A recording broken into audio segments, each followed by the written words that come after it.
할렐루야. 예, 감사합니다. 오늘 또 하나님의 말씀에 은혜 받고 이번 한 주간도 꼭 승리하는 그런 복된 한 주간이 되기를 바랍니다.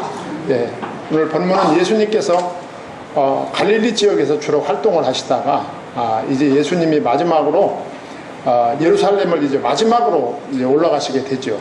올라가셔서 예루살렘에서 이제 고난 주간을 지내시고 십자가에서 대속에 피 흘리실 그 예루살렘을 향하여 올라가시는 도중에 예수님의 제자들과 또 만나는 많은 사람들에게 많은 교훈들을 말씀하셨습니다.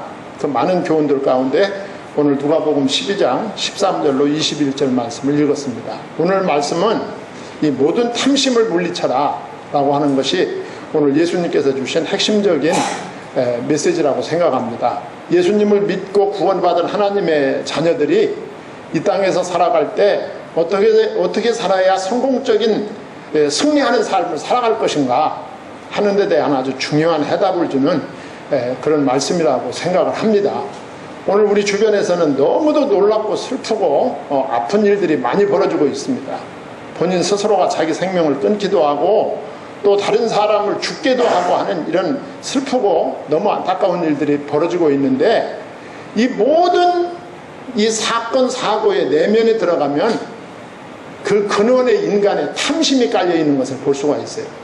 자기 욕심을 채우기 위해서 할 일을 안 했다거나 자기 욕심을 채우기 위해서 하지 않을 일을 했다거나 함으로 인해서 다른 사람 생명에까지 또 다른 사람 재산상이나 다른 사람의 건강상이나 아주 치명적인 그런 손해를 끼치는 일이 우리 주변에서 비일비재하고, 아마 이런 일들은 예수님이 오시는 그날까지 계속되리라고 생각합니다.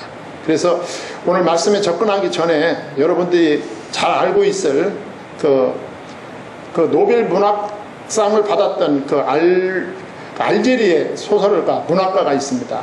알베르 까뮤라고 하는 사람을 여러분들은 다 알고 계실 겁니다. 그분이 쓴 작품 가운데 오해라는 소설이 있어요. 이 소설을 제가 짤막하게 여러분들한테 요약해서 말씀을 드림으로 오늘 말씀에 접근하도록 하겠습니다. 그 내용을 보면 유럽의 한 외딴 그 들판에 여관을 짓고 생활하는 아주 가난한 모녀가 있었어요. 모녀가 있었는데 이분들은 왜 거기다가 여관을 짓고 그렇게 생활하고 있었느냐 하면, 무슨 일인지 하여간 어렸을 때 아들이 있었는데 그 아들이 집을 떠났어요. 그 집을 떠난 이제 수십 년이 흘렀습니다. 흘렀는데 그 집 떠난 아들을 기다리면서 여관을 하고 있었던 것입니다.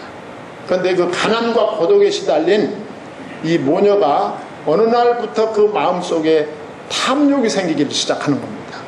그래가지고 이상한 범죄를 이 모녀가 저지르는 거예요. 두 여자가 저지르는 겁니다. 그게 무슨 범죄냐 하면, 여관에 찾아오는 손님이 그렇게 많지도 않지만 그 가끔씩 여관에 손님이 찾아오면 좀 부자로 보이고 있어 보이는 남자 손님에게 꼭 독약을 먹여서 죽게 만듭니다. 그래가지고 그가 가지고 있던 소지품 중에 금품을 모두 빼고 그 시체는 그 여관 옆으로 흐르는 강물에다가 두 여자가 떼매다가 버리는 일을 계속하고 있는 거예요.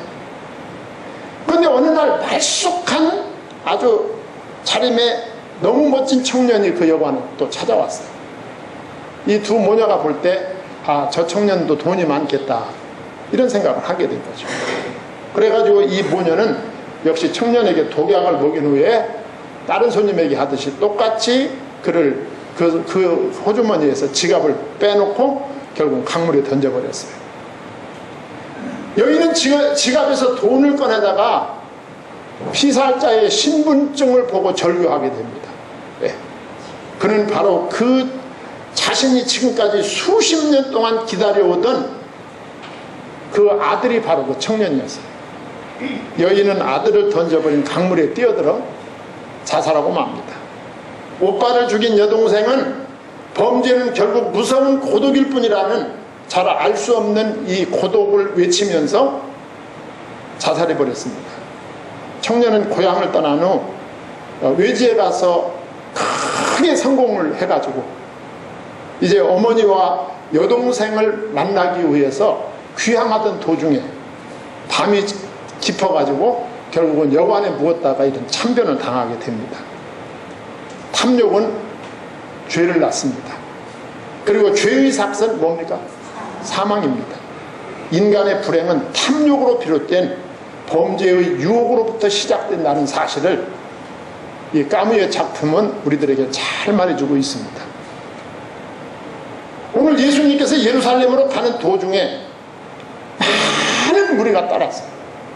그 예수님의 가르침에 권위가 있고 예수님의 가르침에 메시지가 있기 때문에 하여간 수많은 무리가 예수님을 따랐습니다.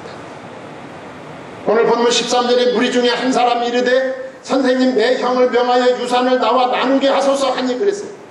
그 무리 중에 한 사람이 예수님께 나왔어요.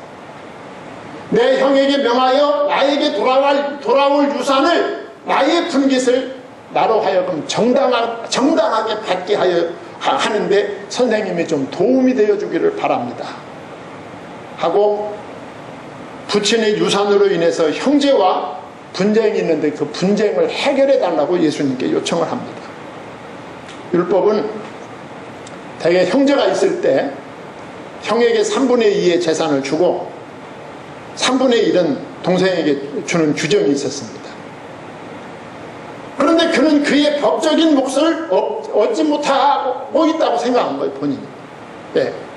우리 형이 너무 많이 갖고 법적으로 보장된 분깃을 나는 제대로 받지 못했다. 이렇게 생각하여 언제나 이 사람은 억울한 마음을 가지고 있었던 것으로 보입니다. 당시의 랍비, 이 스승들은 분쟁을 중재하는 것이 아마 일상의 업무였다고 합니다. 그 당시에는. 그래서 그 사람은 예수님을 따르는 무리들 중에 있다가 그 예수 그리스도께서 말씀하시고 그 예수 그리스도의 능력과 그 예수 그리스도의 권위로 자기를 돕는다면 자기 형을 제압할 수 있다고 판단한 것으로 보입니다. 그리고 그는 이 재산을 아주 중요하게 생각을 했어요. 시대를 초월해서 이 재산은 참 사람들이 중요하게 생각하죠. 이 재산 앞에는 모든 사람들이 민감합니다.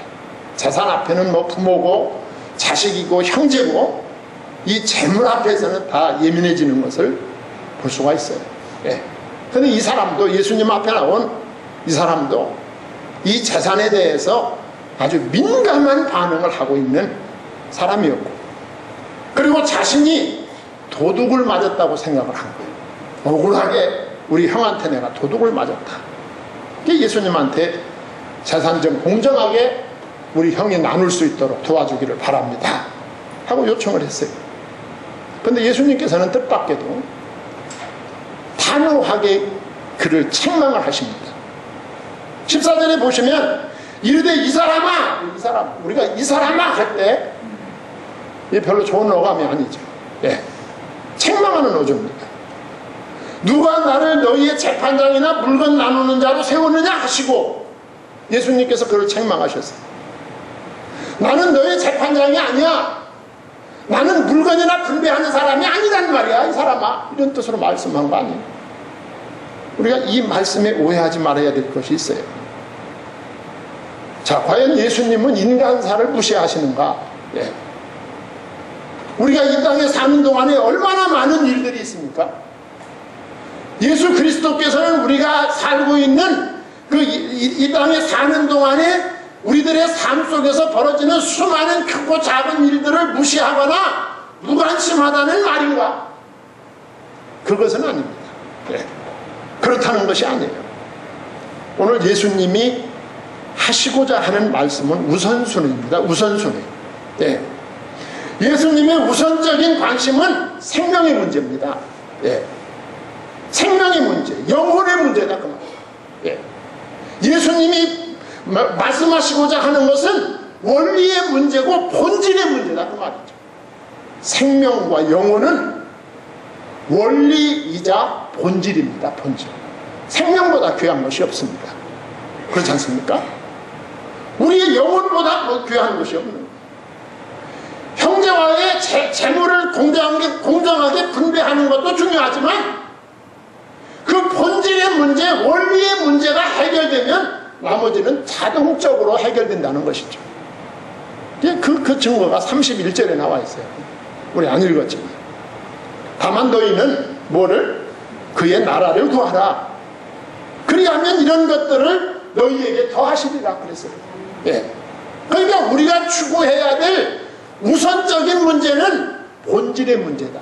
생명의 문제고 영혼의 문제고 원리의 문제다 그 말이죠. 이 사람은 생명보다 소유의 우선순위를 두는 잘못을 범하고 있었다 그 말이죠. 이것이 세상에 속한 사람들의 일반적인 삶입니다. 예. 소유의 최우선순위를 두는 자기 생명보다도 자기의 영혼보다도 하나님의 말씀보다도 하나님보다도 재물에 관심의 비중이 커지는 것이죠. 오늘 예수님은 이것을 말씀합니다. 사람의 우선순위는 재판이나 재산을 나누는 것이 아니다.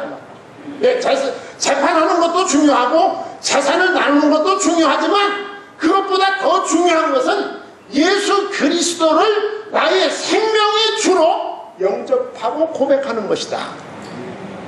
이 사람은 예수님을 무리와 함께 추종하면서도 가장 중요하고 가장 우선적으로 생각하고 판단해야 될 가치를 알지 못하고 있었다 그 말이죠.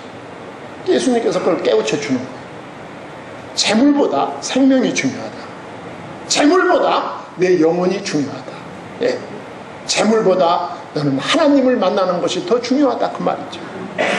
그러면서 예수님이 15절로 20절에 보면 삼가 모든 탐심을 물리치라고 말씀합니다.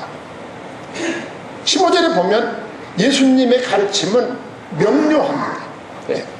언제나 진리는 단순하고 명료하죠. 예. 그들에게 이르시되 삼가 모든 탐심을 물리치라. 사람의 생명이 그 소유에 넉넉한 데 있지 아니하리라 하시고 계십니다.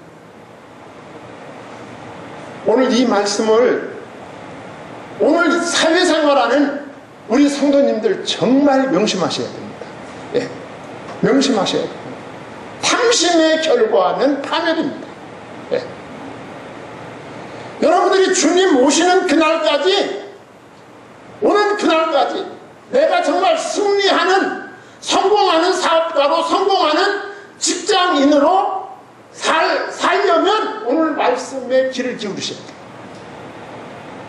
물리치라고요. 물리치라. 탐심을 물리치라. 이 물리치라 이 말은 스스로 어떤 적으로부터 자신을 지켜라. 예.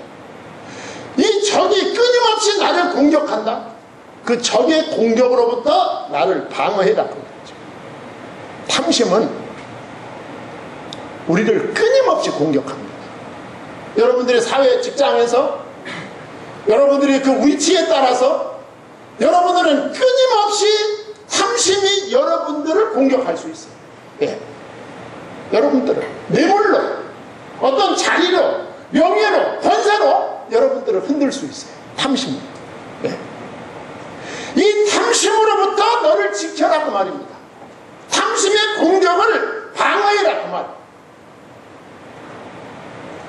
믿기를 바랍니다. 우리 젊은 우리 성도님들 정말 잘하십니다. 진리를 붙잡아야 됩니다.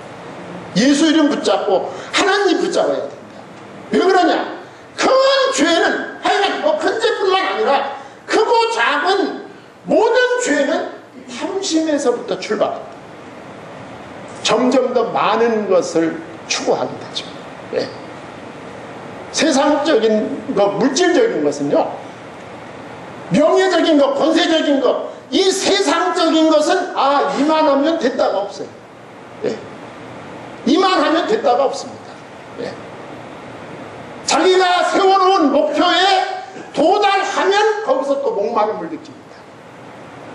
이게 세상적인 것들입니다. 우리에게 만족을 주지 못해요.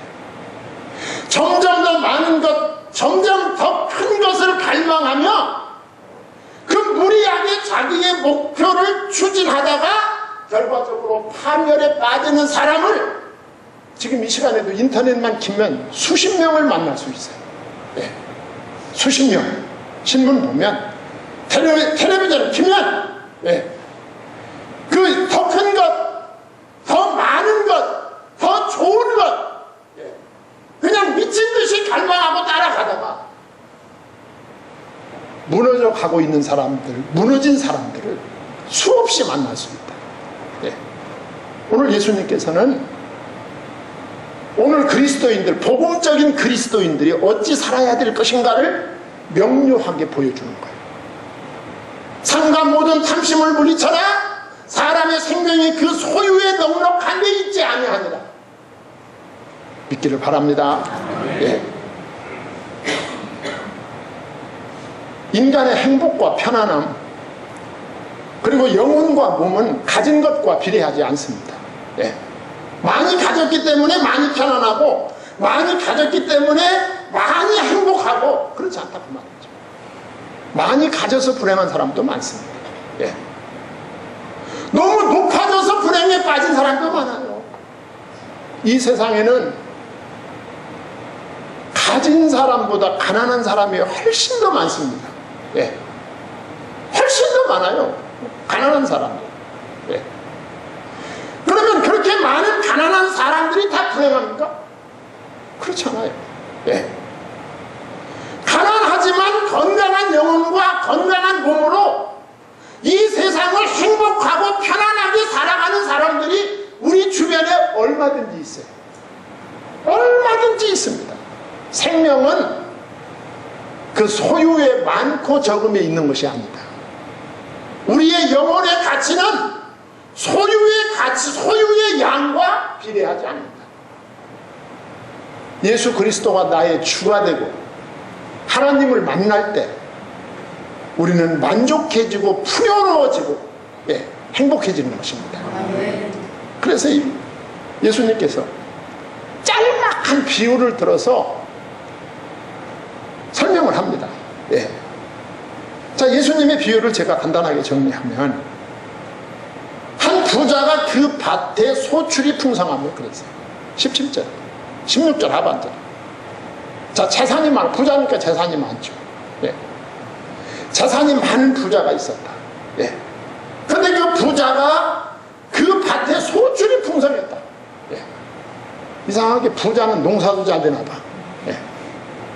그래가지고 소출이 풍성해. 재산이 많았어. 그런데 재밌는 것은 17절에 보면 걱정도 많았어요. 재산이 많으면 걱정도 많아집니다. 목사님 그런 소리 말아요. 걱정 많아도 재산 좀 많았으면 좋겠어요. 여러분들이 재산 많은 걱정이 얼마나 골치 아픈지 몰라서 그러는 거예요. 네. 이렇게 걱정할 정도로 재산이 안 많은 거 감사하셔야 돼요. 재산이 많았어요. 걱정이 많았어요. 17절. 심중에 생각하여 이르기를 내가 곡식 쌓아둘 곳이 없으니 어찌할까 하고 그랬어요. 곡식 쌓아둘 곳이 없었어요. 곡식을 쌓아둘 수 없을 만큼 재산이 많았다. 오늘날로 바꾸면 5만 원짜리 지폐를 쌓아둘 곳이 없을 만큼 돈이 많았다. 아무도 아멘도 안 해. 그래서 몇 년 전에는 마늘 말도 안 나오네. 마늘밭에 갖다 묻었다가 드러나잖아요. 재산이 많아서 쌓을 곳이 없을 만큼. 예. 그래서 18절에 보면 자, 창고 확장 계획을 세웠다 그랬어요. 예. 내 곡간을 헐고 더 크게 짓고 내 모든 곡식과 물건을 거기 쌓아두리라 그랬어요. 예. 창고를 헐어가지고 다시 크게 져가지고 예. 거기다 쌓아두리라 그랬어요. 자, 이게 예수님의 예화에 답니다. 이게 예. 메시지가 뭘까요? 여기 메시지가 예. 자, 그런데 이 사람은 오늘 본문에 보면 재산이 자기의 노력으로 자기의 기술로 자기의 지혜로 조성된 결과라고 생각을 했습니다. 예. 목사님 어떻게 그렇게 볼 수 있나요? 오늘 본문에 보면 나란 말이 강조되고 있어요. 계속 나. 예. 거기 18절에 보면 누구 곡간? 내 곡간 강조되어 있어요. 그 다음에 18절에 보면 누구 곡식? 내 곡식이요. 예. 그것도 한두 가지가 아니라 내 모든 곡식입니다. 19절에 보면 영혼도 내 영혼입니다. 예. 영혼도 내 영혼. 예. 나가 계속적으로 강조되어 있는 것을 볼 수 있어요. 우리들도 그런 생각 많이 하지 않습니까? 우리 집안이, 우리 사업이 여기까지 올랐는데 내가 얼마나 고생했나. 그거 내려놔야 됩니다. 아멘이 왜 그래요? 그래 됩니다. 하나님이 주신 거예요. 그렇게 고생하고도 안 된 사람 많아. 네. 그렇죠? 고생했다고 다 되는 거, 고생해서 다 되면 누구나 고생하게? 네. 이 사람은 나를 강조하고, 그러니까 하나님께 감사하는 것도 없어. 예. 그리고 이 재물이 자신이 진정한 소유주라고 생각합니다. 내 것간, 내 소유, 내 영혼 한 거 보면 그 재물이 진정한 소유주가 나다. 내가 일궜으니까. 그렇게 생각하는 거죠.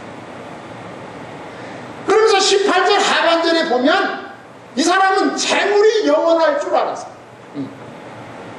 내 모든 곡식과 물건을 거기 쌓아두리라. 창고를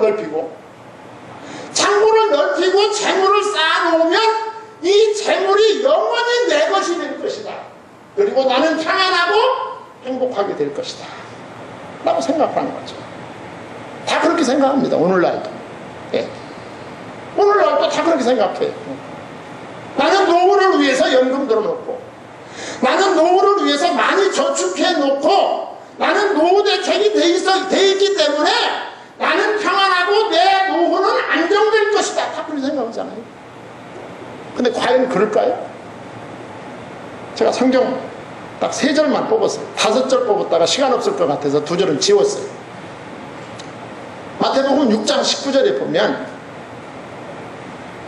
너희를 위하여 보물을 땅에 쌓아두지 말라. 거기는 좀과 동록이 해하며 도적이 구멍을 뚫고 도적질하느니라 그랬어요.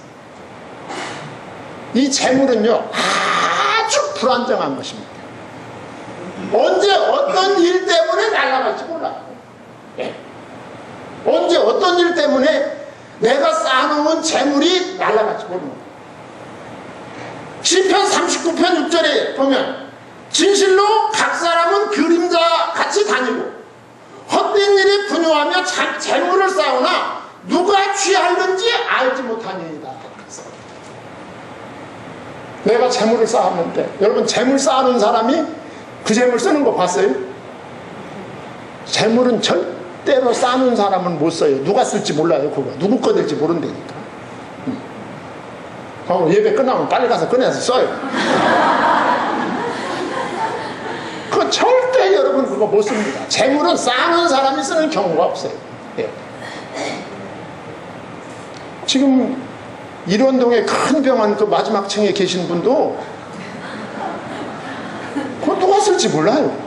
예. 이게 시편 39편 6절 말씀. 더 재밌는 말씀은 다음 말씀. 잠언 23장 5절에 보면요 이런 말씀이 있어요. 내가 어찌 허무한 것에 주목하겠느냐? 정령의 재물은 날개를 내어 하늘에 나는 독수리처럼 날아가리라 그랬습니다. 네. 노란 날개가 막 날아가는 건 잡을 수가 없어요. 네. 독수리가 날아가는 걸 누가 잡아요? 네. 재물은 불안정한 것이다 그 말이죠. 재물은 믿을 만한 것이 못 된다. 예. 재물은 언제 왔다가 언제 날아갈지 대책 없다. 예. 오늘 이 말씀이죠. 내 모든 곡식과 물건을 거기 쌓아두리라. 이거 안정된 것일 줄 알지만 어떤 경로를 통해서 누구의 것이 될지 독수리같이 날아갈지 아무도 모른다 그 말이죠.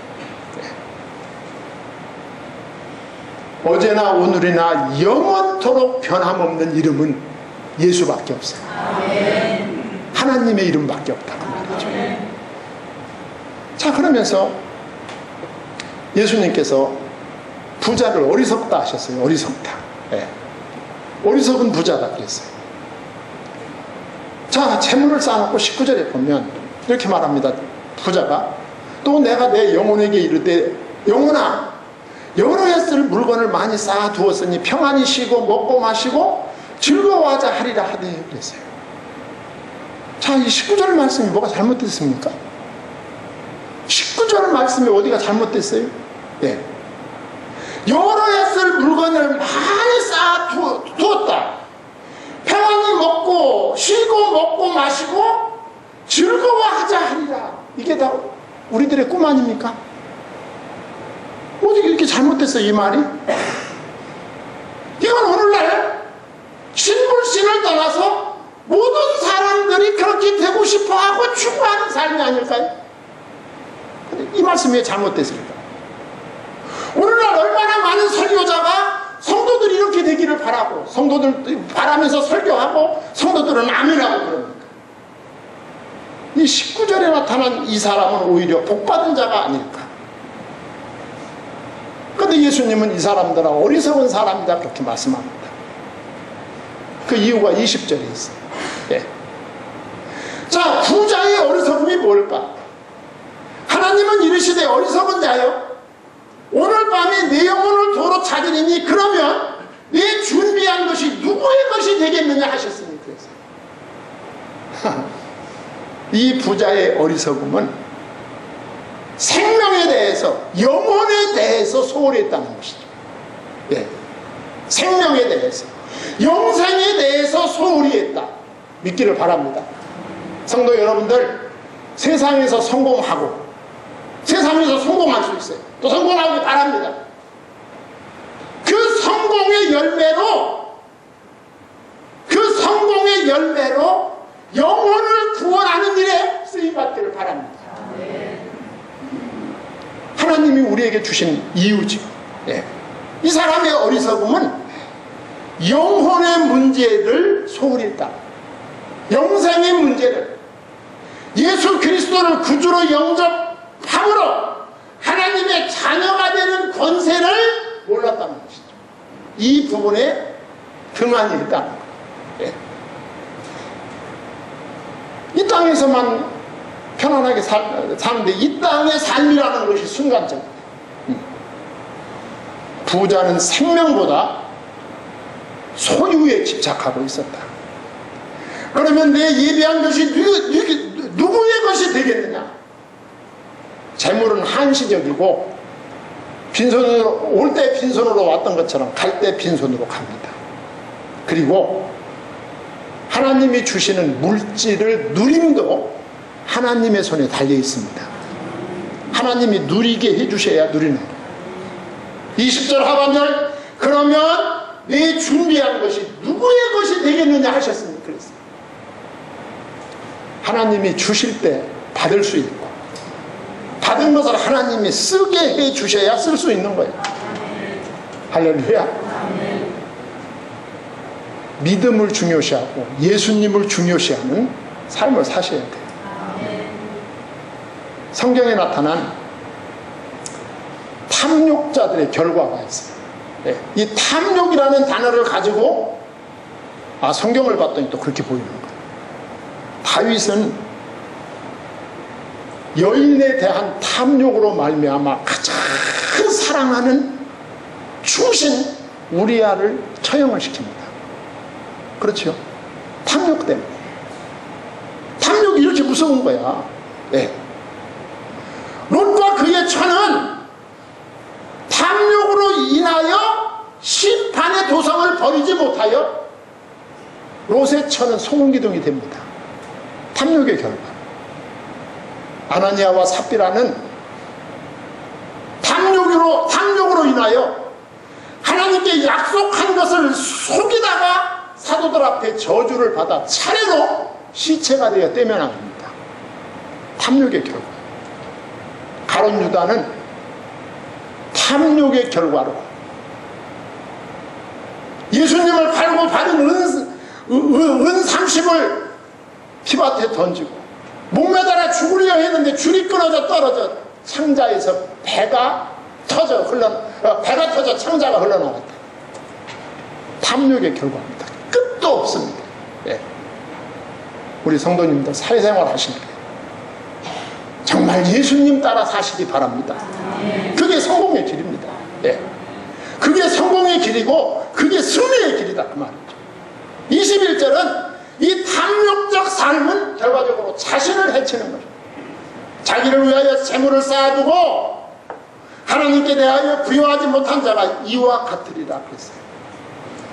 탐욕을 버릴 때 하나님이 보이고 예수님이 보입니다.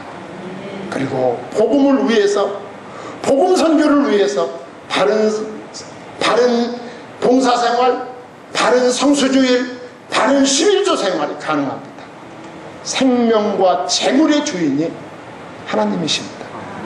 무엇을 먹을까?